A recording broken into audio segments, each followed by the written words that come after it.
नमस्कार, स्वागत है आपका खास कार्यक्रम देश देशांतर में। मैं हूं आरफा खानम शेरवानी।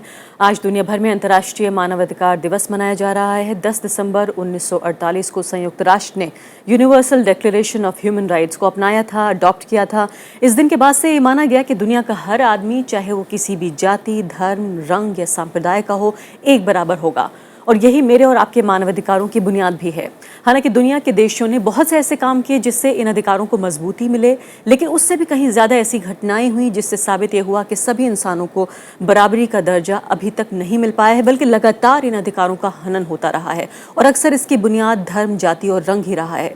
दुनिया के स्तर पर हम देखेंगे कि किस तरह से मानवाधिकारों की स्थिति इस वक्त कैसी है 21वीं सदी में, और साथ ही हमारी जो खास नज़र रहेगी, जो खास एनालिसिस, आंकलन करेंगे, वो हम भारत में जो मानवाधिकार की स्थिति है इस वक्त उस पर करेंगे कि मानवाधिकारों को जो डिफेंड करने वाले लोग हैं उनकी स्थिति कैसी है। सरकार, जो नई सरकार है, उसकी नज़र में जो प्रायोरिटीज़ हैं, जो प्राथमिकताएँ हैं, क्या उनमें जो ह्यूमन राइट्स है वो कहीं दर्ज होता है, और इसके अलावा जो सिविल सोसाइटी है वो इसे किस तरह से देख रही है। कानून की निगाह में किस हद तक कानून जो है वो बचा पाया है, आगे बढ़ा पाया है मानवाधिकारों को भारत में, सब कुछ जानने की कोशिश करेंगे खास मेहमानों के जरिए।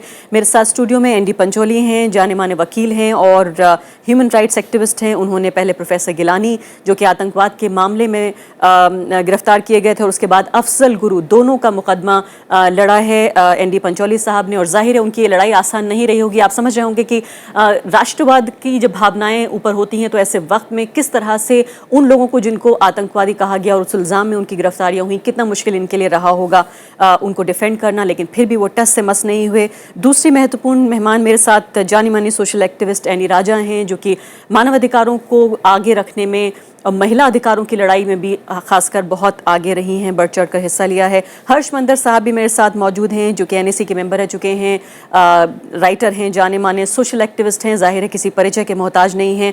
और बीजेपी के national spokes person Sambit Patra भी इस वक्त मेरे साथ मौजूद हैं। चारों मेहमानों का बहुत बहुत स्वागत है। सबसे पहले हर्ष मंदर साहब, अगर आप मेरी आवाज़ सुन सकते हैं तो आपसे मैं ये जानना चाहती हूँ कि ये जो पूरी थीम है इंटरनेशनल ह्यूमन राइट्स डे की, वो है कि 365 दिन ह्यूमन राइट्स के, यानी कि हर दिन डिग्निटी के साथ, इज्जत के साथ इंसान को जीने का हक। अगर इस 365 डेज को हम भारत में फिलहाल देखने की कोशिश करें तो आप कैसे आंकते हैं 2014 को?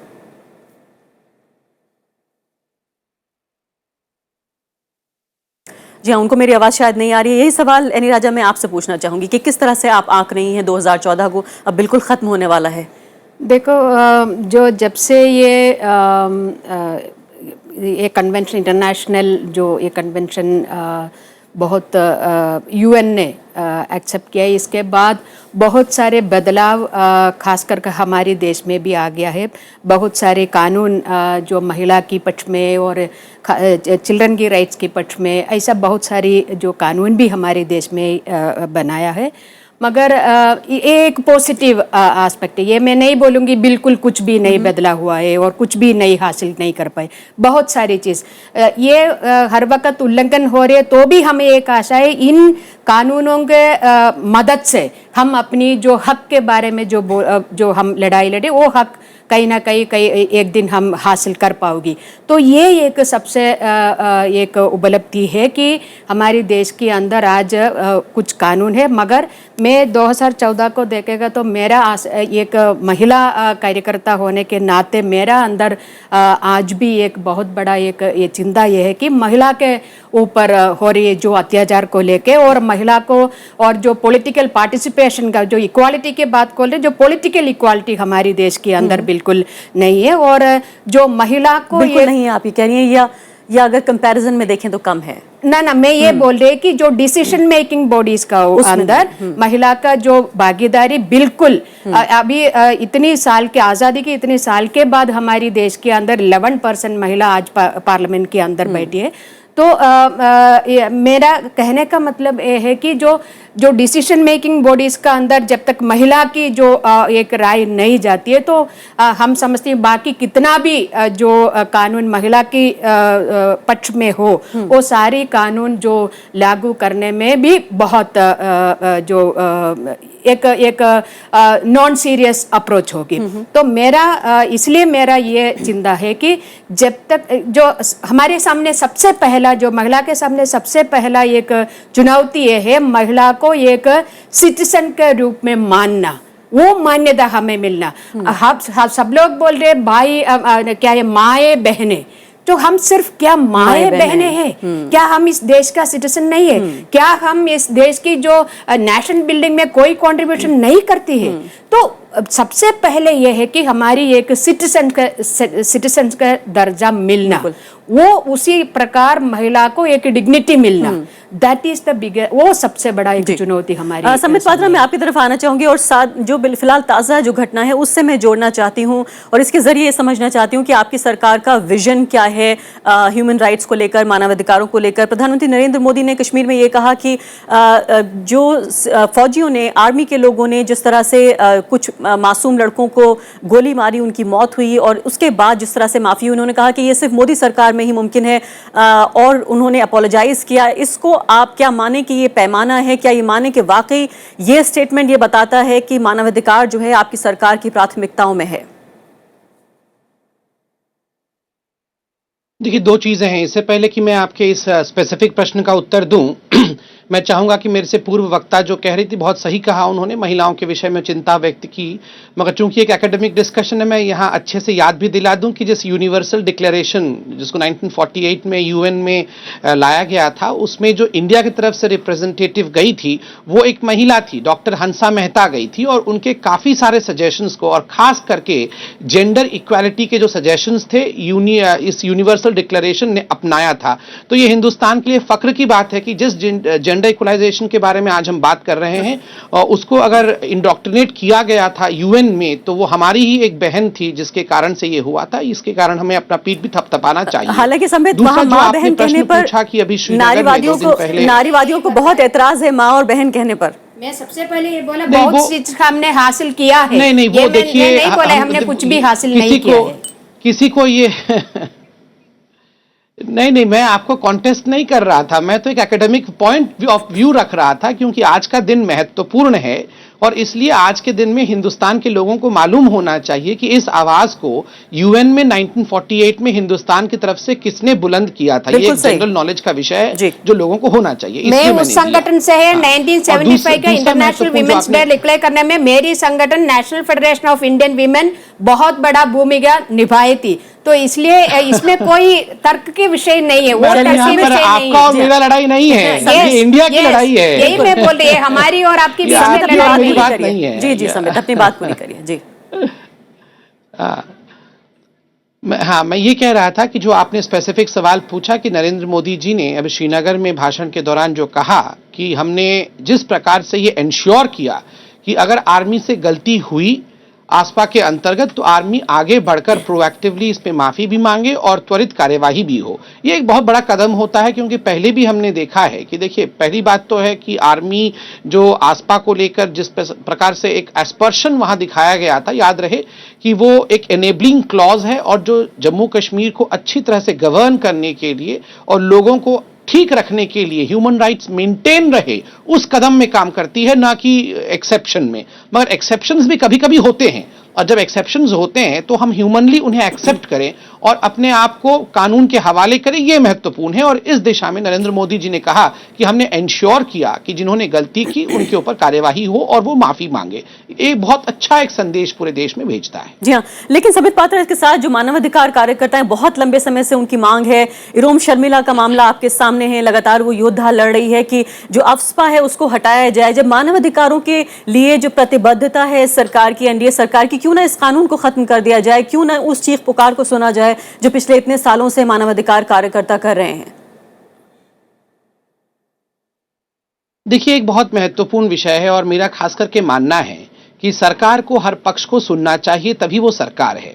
मानवाधिकार के जो हमारे साथी हैं, जो वो डिमांड्स रख रहे हैं, वो भी जायज़ हैं, क्योंकि वो उनका अधिकार क्षेत्र है। अगर मानवाधिकार के लोग ना रहें, एक्टिविस्ट ना रहें, तो फिर बहुत जघन्य अपराध हो जाएगा। और जो लोग आसपा के फेवर में आर्मी या आर्मी की तरफ से बोल रहे हैं वो भी जायज है, क्योंकि जम्मू कश्मीर में जिस प्रकार के हालात हैं, अगर हम आसपा को हटा दें तो उनका कहना है कि जम्मू कश्मीर बिल्कुल पंगु हो जाएगा। इस कारण दोनों पक्षों के सुनने के बाद स्वाभाविक है कि सरकार वही पाथ अपनाती है या उसी राह पे चलती है जो राह देश के लिए महत्वपूर्ण होता है, जो देश के इंटीग्रेशन को बनाए रख सकता है। इसलिए हमें इन विषयों पर बहुत ज्यादा राजनीतिक डगर पे चलने के बजाय एक प्रैक्टिकल डगर पे चलने की आवश्यकता होती है। जी एनडी पंचोली जी, क्या जो अभी आर्गुमेंट दे रहे हैं, दलील दे रहे हैं संबित पात्रा, क्या आप उससे सहमत हैं? वो ये कह रहे हैं कि मानवाधिकारों की रक्षा करने के लिए जम्मू कश्मीर में आर्मी दरअसल उस दिशा में काम करती है और इसलिए वहां पर है। उनका ये भी कहना है कि पैरालाइज हो सकता है स्टेट के अगर वो कानून वहां पर ना हो। क्या आप उनकी इस दलीलों से सहमत हैं या आपको लगता है कि जो कानून है वो वाकई ड्रैकोनियन है और इसको हटना चाहिए? क्योंकि अक्सर जब भी मानवाधिकारों की बात होती है तो कश्मीर, जम्मू कश्मीर और नॉर्थ ईस्ट के जो राज्य हैं उनका सबसे पहले जिक्र होता है और ये कानून जो है सबसे पहले आगे आता है। देखिए, मैं इनकी जो बात है उसका समर्थन नहीं करता और ये बहुत ही गलत आर्गुमेंट है कि वहाँ मानव अधिकारों के समर्थन के लिए वहाँ आर्मी कुछ काम कर रही है। अगर मानव अधिकार एक ऐसी चीज़ है कि अगर आपने विकास करना है, मनुष्य की गरिमा को सुरक्षित रखना है, उसकी स्वतंत्रता को सुरक्षित रखना है, समाज का विकास होना है, तो मानव अधिकार की सुरक्षा बहुत ज़रूरी है। और कोई भी ऐसा कानून जो मानव अधिकारों का हनन करता है वो मान्य नहीं हो सकता। अब ये जो आफस का जो कानून है उसमें आर्मी मनचाहे किसी को भी कहीं घुस जाए, कहीं किसी को भी कत्ल कर दे, कोई सोल्जर मेलाफाइड इंटेंशन से, यानी अगर बदनीयती से भी उसको कर दे तो भी उसके खिलाफ कोई एक्शन नहीं हो सकता, क्योंकि गवर्नमेंट कभी उसकी सैंक्शन नहीं देती।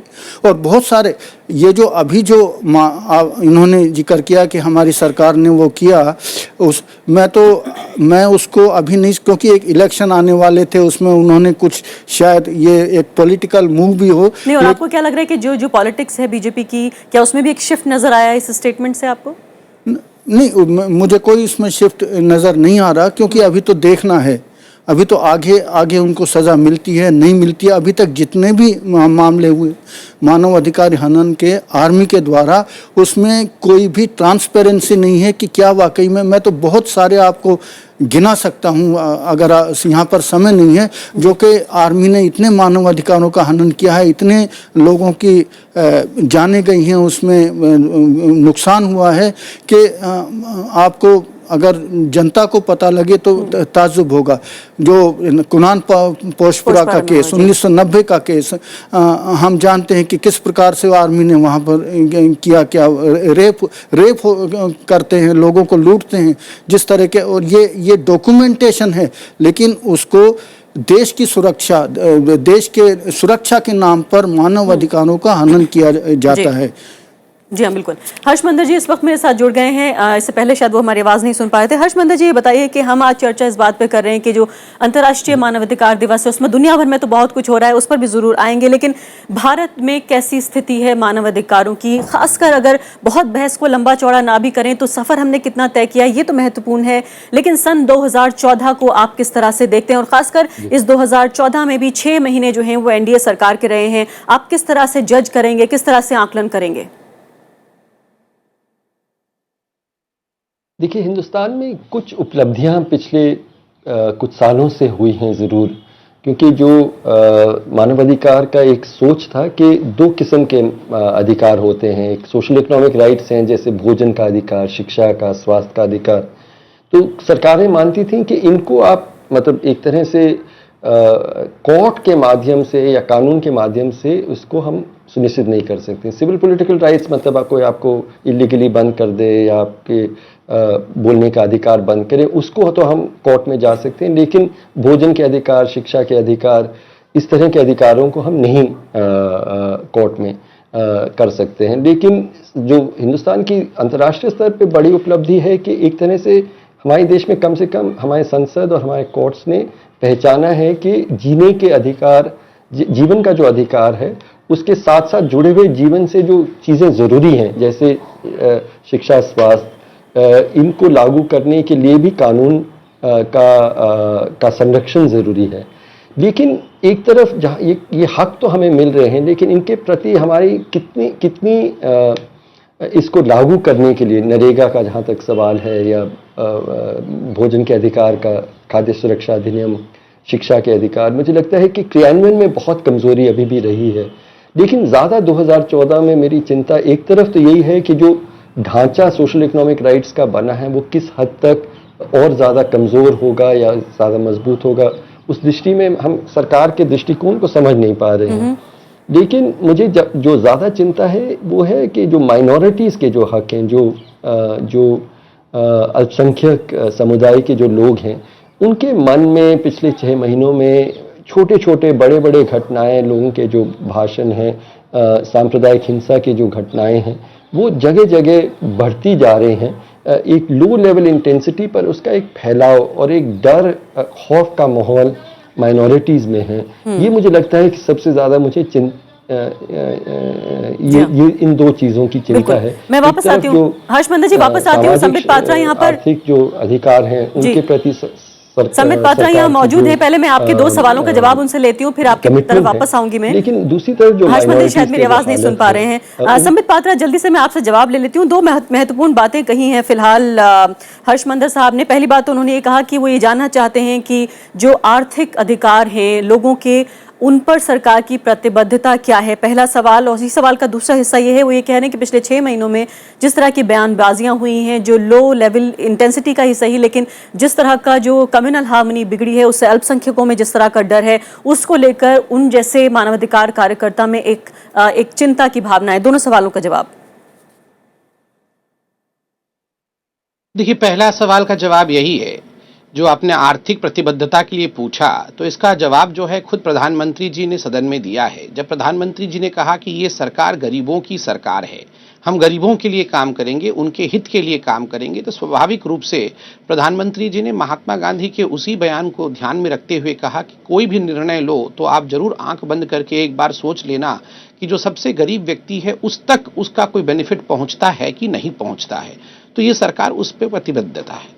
जहां तक दूसरे सवाल का जवाब है, मुझे लगता है हमें हर चीज में सेक्युलरिज्म के बोगी को नहीं खेलना चाहिए। मेरे पास होम मिनिस्ट्री की वो रिपोर्ट है और आप सबने पढ़ी होगी, हाल फिलहाल में रिलीज हुआ है, जिसमें बताया गया है कि 20% का घटोतरी हुआ है किसी भी कम्युनल वायलेंस में भारतवर्ष में बनिस्बत जो पिछले साल था। तो स्वाभाविक रूप से अगर कम्युनल वायलेंस में घटोतरी हुई है तो ये अच्छी बात है। इसमें किसी भी मानवाधिकार के कार्यकर्ता को घबराना क्यों चाहिए, उसे तो खुश होना चाहिए। नहीं, उनका ये कहना है कि जिस तरह के दंगों के मामले सामने आए हैं, जिस तरह के खुद मंत्रियों की तरफ से बयान आए हैं, उससे कहीं ना कहीं एक तबके में डर है और शायद ये उसके मानवाधिकारों का एक हनन के तौर पर देखा जा सकता है, जहां मुल्क की इतनी बड़ी आबादी अगर डरा महसूस कर रही है। नहीं, देखिए, पहली बात है दंगों के, हाँ, ये दंगों की बात तो मैंने आपको आंकड़ों के हिसाब से बताया कि वो गलत हैं, क्योंकि होम मिनिस्ट्री की रिपोर्ट ने खुद जहां कहा है कि 20% कम हुआ है दंगे बनिस्बत जो पिछले साल था, तो स्वाभाविक रूप से ये तो जश्न का माहौल है कि हम मानव अधिकारों की ओर बढ़ रहे हैं और ये सरकार इस बात को इंश्योर कर रही है।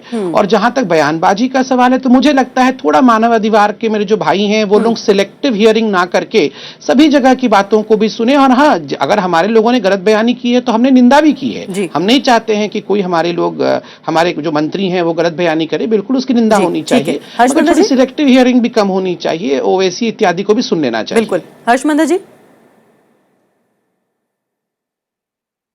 एनीराज, आप इसका जवाब देंगे?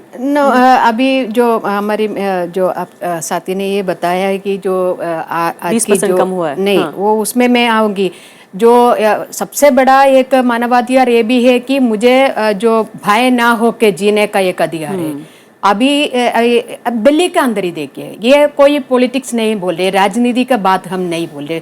जो अभी कुछ हफ्ते पहले जो हुआ था उधर, और अभी जो चर्च का ऊपर, जो एक चर्च को पूरा जो बर्न किया है और दूसरे का जो पत्थर फेंका है दूसरे चर्च का ऊपर, अनप्रेसिडेंटेड है अपने आप में घटना। बिल्कुल। और ये एक चर्च है जो दो बात उसमें मैं बताना चाहती हूँ। सबसे पहली बात ये December 1 को हुआ है। दिसंबर महीना ईसाई लोगों के लिए बहुत महत्वपूर्ण महीना है, क्रिसमस महीना है। दूसरी बात है, दिल्ली के अंदर सबसे ज्यादा जो मेंबर्स उसी चर्च का अंदर है। खास कर जो साउथ इंडियन, खास कर मलयाली जो फैमिली, वो 500 मलयाली फैमिली है और 300 हिंदी भाषी फैमिली उसमें सदस्य। सो सबसे बड़ा चर्च को जलाया है। तो ये एक भय ये सिर्फ उन कम्युनिटी के अंदर नहीं है, मेजोरिटी कम्युनिटी के लोगों का, आम जनता के लोगों का मन में भी डर पैदा होती है कि यदि एक कम्युनल फ्लेयर अप होती है तो ये कोई भी दोनों पक्ष का नुकसान होती है, खास कर महिलाएं और बच्चे का। लेकिन आप फिर उनके वो आंकड़े जो बता रहे हैं उनको कैसे आप? मैं आंकड़े से कोई, मैं आंकड़े के साथ, मैं हमारी सामने दिल्ली के अंदर क्या होगा इसके बारे में मैं बोल रही। आंकड़ा सही होगी गलत होगी, मगर सरकार ने बोला सही होगी, मगर पूरी देश के अंदर, क्योंकि जो अभी एक्सटर्नल अफेयर्स मिनिस्टर बोल रहे हैं कि गीता हमारी नेशनल स्क्रिप्चर होना चाहिए, और ये दूसरी एक मंत्री कुछ और भाषा बोल रही है। तो ये सब क्या एक भय क्रिएट करने वाला, भय अपने हर एक जो वीकर सेक्शन का अंदर या जो मेजोरिटी सेक्शन का अंदर भी एक भय क्रिएट करने वाली चीज है।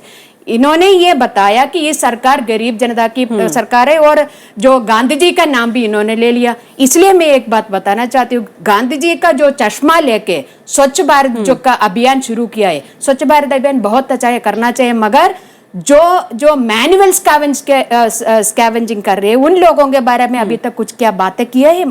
सफाई की बात हो रही है, सफाई कर्मचारियों की बात हो रही है। सफाई कर्मचारी का नहीं, ये सिर्फ उनका नहीं, जो मैनुअल स्कैवेंजर्स होते हैं उन्हीं की बात। और जो ये वेस्ट मैनेजमेंट के सारी झाड़ू करके हम एक जगह पे जो डाल रहे उसको कैसे मैनेज करें, इसके बारे में जो है वो काफी आपको नजर आ रहा है, संकेतिक है तमाम चीजें। हर्षमंदर जी, आपकी बात का जवाब देते हुए संबित पात्रा ने कहा था, मुझे मालूम नहीं आपने पूरी तरह सुना नहीं, उन्होंने कहा कि 20% जो है वो कमी आई है, ये होम मिनिस्ट्री का आंकड़ा है, और इस पर शायद जो मानवाधिकार कार्यकर्ता हैं उन्हें जश्न मनाना चाहिए कि जो कम्युनल हार्मनी है वो बेहतर हो रही है। और दूसरी बात ये भी कह रहे हैं कि शायद जो मानवाधिकार कार्यकर्ता हैं वो काफी सेलेक्टिव होकर सुनते हैं बातों को, कुछ लोगों की बात सुनते हैं, कुछ को नजरअंदाज करते हैं। नहीं, देखिए, मैं जो स्वरूप है सांप्रदायिक हिंसा का जो अभी हम देख रहे हैं, उसमें मौतें बहुत कम हो रही हैं, लेकिन छोटी छोटी घटनाएं बहुत फैलाव से, जो लो इंटेंसिटी कम्युनल कॉन्फ्लिक्ट है, जिससे नफरत का वातावरण और डर का वातावरण सामने आ रहा है। लेकिन उस तरह की हिंसा जहां बड़े बड़े दंगे हैं वो जरूर नहीं हो रहे हैं, क्योंकि उसका एक अलग किस्म का असर होता है। लेकिन जो जमीनी तौर पे दिल्ली में 30 सालों से यहाँ दंगे नहीं हुई, त्रिलोकपुरी से हम लोग त्रिलोकपुरी वापस 30 सालों में जहाँ पहुँचे हैं, वहाँ उस तरह की स्थितियाँ महाराष्ट्र में हमने देखी हैं। मोर देन 200 कम्युनल इंसिडेंट्स हुए वहाँ, दिल्ली में इतने सालों से नहीं हुआ है। तो एक अलग किस्म की सांप्रदायिक हिंसा को हम देख रहे हैं, जहाँ पे खून नहीं बह रहा है, लेकिन छोटी छोटी घटनाओं का इतना फैलाव है जिससे नफरत का वातावरण बहुत गहराई से हो रहा है। त्रिलोकपुरी में बच्चों के साथ स्कूलों में घटनाएं सामने आई जहां पे मुस्लिम बच्चों को अपमानित किया गया, वो उस तरह का माहौल है। और जो भाषण हो रहे हैं, जो छोटी छोटी घटनाओं के, गौ हत्या का कहीं बात हो रही है, लव जहाद का जगह जगह पे बात हो रही है, मंदिर मस्जिद के विवाद जगह जगह पे खड़े किए जा रहे हैं। यही एक लोगों का बंटवारा हो, दिलों के बीच में दरार आए, इस तरह ये शायद ही हो सकता है कि लॉन्ग टर्म के लिए बहुत खतरनाक साबित हो। हर्षमंदर, जल्दी से संबित पात्रा, आपको जवाब जरूर देना होगा, उसके बाद में पंचोली जी की तरफ जाऊंगी। देखिए, हमारा जवाब बिल्कुल स्पष्ट है। हम इस प्रकार की राजनीति में ना विश्वास रखते हैं और ना ही हम डाइवर्ट होते हैं। हम केवल डेवलपमेंट में विश्वास रखते हैं और वो करना भी चाहते हैं। ये बहुत ज्यादा हिंदू मुस्लिम हर चीज में करना, मुझे लगता है ना तो हमें शोभा देना चाहिए और ना इस प्रकार के डिवीजन को हमें अंजाम देना चाहिए। जिस प्रकार से मैंने बार बार कहा, कुछ सेक्शन है जो एकदम सिलेक्टिव होकर सोचती है। अभी मैडम कह रही थी कि बहुत भय है लोगों में। अब देखिए, लोगों में भय होता तो लोग इस प्रकार राज दर राज भारतीय जनता पार्टी की सरकार को नहीं चुनती। भय मुक्त माहौल तैयार हुआ है, भय भूख और भ्रष्टाचार से कहीं ना कहीं मुक्ति मिलेगी, ऐसा लोगों को लगा है, तभी तो लोग ये वोट कर रहे हैं सरकार को। और पीपल आर द बेस्ट जज, लेट देम जज, लेट अस नॉट जज देम। जी हाँ, बहुत वैलिड बात है। जी, पंचोली जी, कंटिन्यू विथ लाइक दैट। जी आपने तो जवाब दिया, लेकिन आप जरूर इस बात का जवाब दीजिए कि लोग वो कह रहे हैं कि एक लोकतंत्र में जो है लोग जवाब देते हैं इस बात का, अगर लोगों में डर खौफ है तो कैसे एक के बाद एक राज्य जीतती जा रही है बीजेपी? नहीं, मैं पहले तो उस बात का जवाब दें जो इन्होंने कहा कि कम हुआ है और मानवाधिकार कार्यकर्ताओं को खुश होना चाहिए। ये मैं मानता हूँ कि पहले के बनिस्बत जो हम देख रहे हैं कम हुआ है, लेकिन वो इसलिए कम नहीं हुआ है कि एक पार्टिकुलर वर्ग चाहता है या कोई सरकार चाहती है। आम जनता बार बार देख चुकी है कि कौन है लोग हैं, किस प्रकार से भड़काते हैं। जैसे कि 1984 में जो हुआ त्रिलोकपुरी के अंदर, वो वैसा यहाँ नहीं हुआ। तो ये लोग समझ चुके हैं ये लोगों की वजह से कि वो नहीं चाहते कि इस प्रकार का जो नफरत का वातावरण फैला जाए। लेकिन एक वर्ग में इनकी पार्टी को मैं साफ कहूँगा, इनके पार्टी के लोग या जो संघ परिवार है वो उसमें कुछ लोग ऐसे हैं जो ये चाहते हैं, वो भड़काना चाहते हैं, लेकिन लोग उसमें आ नहीं रहे। लव जिहाद का इन्होंने शुरू किया कि एक बहुत बड़ा फ्लेयर अप हो जाए, लेकिन लोग समझ गए, उन्होंने आपने इलेक्शन में देखा क्या हुआ। तो ये लोगों की एक समझ है वो बड़ी है कि लोग नहीं चाहते, और इसीलिए जो कहते हैं कि हम विकास चाहते हैं, विकास जनता चाहती है। और इसीलिए इन्होंने जो इस बार इलेक्शन में जो भी नारा लगाया वो विकास का लगाया। इन्होंने कोई ऐसा ना राम मंदिर का मुद्दा लिया, ना कोई धार्मिक मुद्दा किया या इमोशनल मुद्दा किया किसी धर्म के उस पर। इन्होंने एक विकास का मुद्दा जो सब लोग चाहते हैं, और उस विकास के मुद्दे पर लोग इनको वोट भी मिला। तो ये बात ठीक है, लेकिन ये विकास नहीं चाहते। जो अभी तक जिस तरीके से नरेगा, देखिए राइट टू वर्क एक हमारा कॉन्स्टिट्यूशनल वो डायरेक्टिव प्रिंसिपल है, right to work. Supreme court ने भी कहा है कि ये हमारा ऑब्जेक्टिव है। और जो नरेगा जो आया वो इसलिए आया कि हम राइट टू वर्क को एक फंडामेंटल राइट बनाएंगे। तो वो राइट टू वर्क जो एक हमारा उद्देश्य है राज्य का, उसको ये कम कर रहे हैं, जो कि एक कॉन्स्टिट्यूशन के खिलाफ एक अपराध है। और जो लेबर कानून जो मजदूरों ने इतने सालों से लड़े, अपने अधिकार लिए, वो उसको उसमें ये कटौती कर। मेरे पास वक्त बहुत कम बचा है। सरकार की तो जिम्मेदारी है, हमने काफी आलोचना भी की, लेकिन ये बताइए कि सिविल सोसाइटी को किस तरह से काम करना चाहिए आगे, खासकर सिविल सोसाइटी का मैं जिक्र कर रही हूँ। सरकार से तो जवाबदेही हम लेते ही रहेंगे और इसीलिए शायद हम यहाँ पर हैं भी, लेकिन ये बताइए कि सिविल सोसाइटी को कैसे काम करना चाहिए, जुडिशरी को इस दिशा में कैसे काम करना चाहिए। संक्षेप में ये बताइए कि आगे मानवाधिकारों का भविष्य क्या देख रही हैं आप भारत में? देखो, मानवाधिकार का जो लड़ाई है वो जो सुनिश्चित करने का लड़ाई है, वो लड़ाई जारी जरूर होगी। इसलिए वो लड़ाई जरूर जीत भी हो जाएगी, ये मैं उम्मीद रखती हूँ। जो मानविकता पे मैं विश्वास रखती हूँ, इसलिए वो मैं आई एम रियली होपफुल। मगर सिविल सोसाइटी के जो सिविल सोसाइटी, बहुत सारे ऐसा सिविल सोसाइटी वो राइट डायरेक्शन में जो काम कर रहे हैं, राइट डायरेक्शन का मतलब दूसरी मतलब नहीं है, मैं बोले सही दिशा में जो काम कर रहे हैं, उन्हीं जो सिविल सोसाइटी ऑर्गेनाइजेशन को या एनजीओ का ऊपर खड़ी जो बहुत स्ट्रांग निगरानी रखे, उनकी काम को रोकने का प्रयास भी हो रही है।